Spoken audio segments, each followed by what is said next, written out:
ចាសួស្តីបងប្អូនទាំងអស់គ្នាថ្ងៃនេះមកស្ងោរម្រះទៀតដែរបងប្អូនហើយស្ងោរនេះគឺស្ងោរជារឿយដែរបងប្អូនខែហ្នឹងណាមួយខែសឹងថាស្ងោរម្រះពីរដងដែរអញ្ចឹងណាបងប្អូនប៉ុន្តែគាត់ថាវគ្គនេះគឺខ្ញុំមានបកានឹងយឺហឺលាហើយនឹងផ្សិតអីអញ្ចឹងទៅហើយបើសិនជាបងប្អូនចង់បន្ថែមបន្លែប្លុកអីផ្សេងនេះក៏បានដែរណាបងប្អូនហើយចំពោះវិធីធ្វើវិញក៏ងាយដែរបងប្អូនអត់មានអីពិបាកទេអញ្ចឹងមកមើលវិធីធ្វើរបស់ខ្ញុំទាំងអស់គ្នាណាអញ្ចឹងជាដំបូងហ្នឹងគឺខ្ញុំចិត្តផ្សិតចិត្តអីចិត្តក្បាលចិត្តកតុយវាស្អាតហើយយើងយកទៅត្រាំទឹកណាបន្ទាប់មកទៀតហ្នឹងគឺខ្ញុំមកកាត់ម្រះជាពីរបែបហ្នឹងហើយគឺខ្ញុំ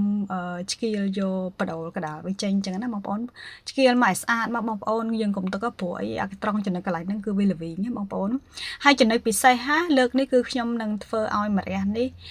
ធ្វើលេងមិនស្ងោរលេងមិនកុំឲ្យវាល្វីងណាបងប្អូនគឺធ្វើលេងមិនឲ្យអស់ជាល្វីងតែម្ដងឲ្យឆ្ងាញ់អញ្ចឹងណាបងប្អូនហើយឥឡូវយកមកមើលវិធីផ្សំ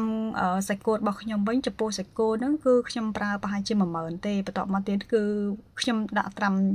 មីស៊ូហ្នឹងហើយគឺខ្ញុំយកមកកាត់អញ្ចឹងណាបងប្អូនកាត់ជាកង់អញ្ចឹងហើយគឺខ្ញុំចាប់ដាំផ្សំគ្រឿងមានដូចជាស្ករអំបិលប៊ីចេងម្រេចទឹកប្រេងខ្យង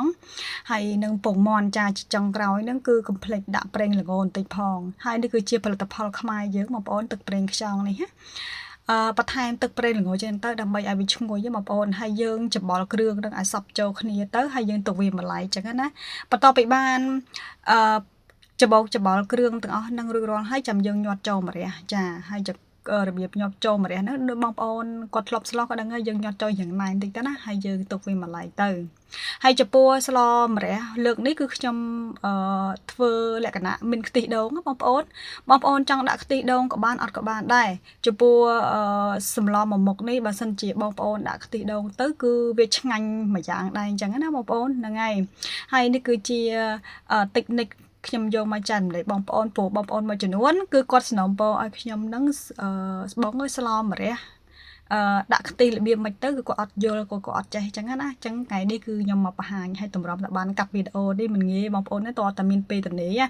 វីដេអូខ្ញុំមកតម្រាំតបានកាត់តម្រាំតបានមក voice សំឡេង2ថ្ងៃទៅ3ថ្ងៃឯណោះបងប្អូនណាព្រោះថាខ្ញុំអត់សូវមានពេលវេលាទៅនេះបងប្អូនដោយសារតែខ្ញុំមានអ្នកមានកូនទូចអញ្ចឹងណាបងប្អូនអញ្ចឹងយើងដាក់រំងាស់ខ្ទិះនឹងបន្តិចហើយចាំយើងមកផ្សំគ្រឿងបន្ថែមទៀតនេះគឺជាគ្រឿងខាងក្រៅចាមានដូចជាស្ករអំបិលប៊ីចេងទឹកត្រីអីហ្នឹងចាហើយអារឿងម្រេចអីហ្នឹងក៏យើងអត់ចោលដែរប៉ុន្តែគាត់ថាពីរមុខគឺយើងអត់ដាក់ឯណាបងប្អូនទឹកប្រេងខ្យងហើយនឹងប្រេងល្ងចាពីរមុខនេះយើងអត់ដាក់ឯងបន្ទាប់ពីបានរំងាស់ខ្ទិះដូងនឹងរៀងឆ្អិនឲ្យពុះចេញចិត្តខ្លាញ់បន្តិចហើយគឺយើងចាក់ម្រះយើងចូលទៅហើយនឹងផ្សិតយើងចូលទៅណាហើយដុំសាច់គោដែលខ្ញុំច្បល់បំបញ្ញមិញហ្នឹងយើងយកទៅពូតណាបងប្អូនចាយើងពូតមូលដុំមកអញ្ចឹងហើយយើងចាក់ចូលទៅចាគឺមូលបែបនេះណា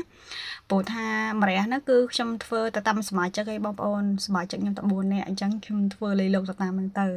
ហើយខ្ទឹមសហ្នឹងដែលខ្ញុំច្រាំទុកហើយហ្នឹងគឺចាក់ចូលទាំងអស់ហើយយើងរំងាស់ប្រហែលជា20នាទីបងប្អូនទឹកវាទៅម្រះហ្នឹងវាឆ្អិនដល់ខាងក្នុងណាហើយកំឡុងពេលហ្នឹងខ្ញុំភ្លក់ទៅគឺរៀងសាមតិចអញ្ចឹងហើយគឺខ្ញុំបន្ថែមអំបិលហើយនឹងម្រេចចូលតែម្ដងណាបងប្អូនហ្នឹងហើយតែប៉ុណ្្នឹងទៅគឺសមល្មមហើយឆ្ងាញ់ខ្លាំងមែនតើណាបងប្អូនស្លដាក់ខ្ទិះហើយនឹងអត់ខ្ទិះគឺខុសគ្នាបងប្អូនហ្នឹងហើយគឺខុសគ្នារសជាតិក៏ខុសគ្នាដែរឈ្ងុយខ្លាំងមែនតើណាបងប្អូនហើយបើសិនជាបងប្អូនចង់បន្ថែមការ៉ុតបន្ថែមអីទៀតក៏បានអត់មានបញ្ហាថ្ងៃនេះសម្លេងរៀងស្អកបន្តិចបងប្អូនហើយជាស្រ័យផងឥឡូវសម្លរបស់ខ្ញុំក៏បានចាត់នៅរកហើយដែរអញ្ចឹងបើសិនជាបងប្អូនចង់ស្លម្រះស្ងោរម្រះអីហ្នឹងមិនឲ្យល្វីងបងប្អូនអាចមើលវីដេអូនេះបានហើយបើសិនជាបងប្អូនមានចម្ងល់ឬចង់សួរពីអ្វីបងប្អូនអាច comment ក្រោមវីដេអូខ្ញុំបានអញ្ចឹងវីដេអូក៏មានតែប៉ុណ្្នឹងដែរអរគុណជំរាបលា